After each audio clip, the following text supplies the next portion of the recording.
Lumakas yung hatak niya, syempre dahil nga 4 valve na to, 157cc, kayang-kaya ito ng ating mga lady riders.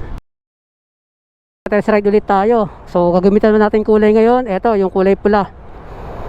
Yan, napakaganda ng kulay, di ba? Kasama natin si Ma'am Donna, si Sir Alex. Alright guys, test ride tayo.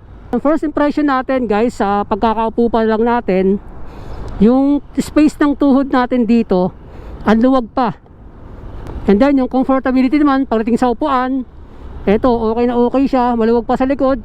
So, pwede pa pang angkas. Pagdating naman sa likuan, ayan o, stable lang. Ang sarap niyang iliko-liko. Uphill and downhill.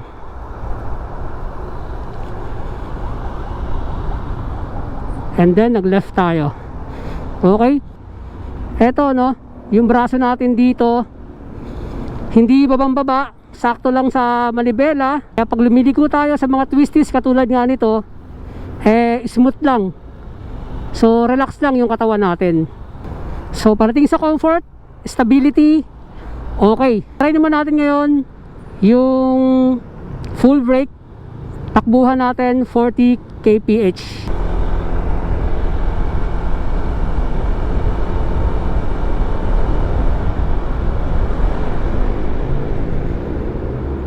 Ayun, so full brake. Okay tayo sa full brake.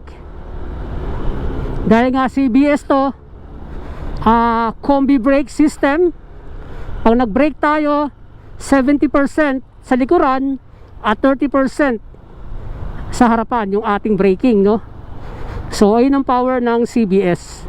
Lumakas yung hatak niya, syempre dahil nga 4 valve na to, at meron tong 157cc. And then yung comfortability, parating sa handling, okay din. Then sa safety feature, marami din siya. Kaya naman recommended to sa ating mga bikers, no? At pwede rin to sa mga beginners. Kayang-kaya ito ng ating mga lady riders. Sinisigurado ko sa mga Honda Click lovers dyan, mas mag-e-enjoy sila rito. Ayun yung ating pangalawang testing dito sa Honda Click 160. Talaga naman nag-enjoy tayong gamitin to. Napaka-smooth lang at saka ang tahimik ng motorsiklo. So siguro kung ikaw ay from Click 125 and then nag-Click 150 ka, nako, subukan mo tong Click 160, sigurado ako mag-enjoy ka rito. So yun lang muna mga true friend, ride safe and God bless. Alright.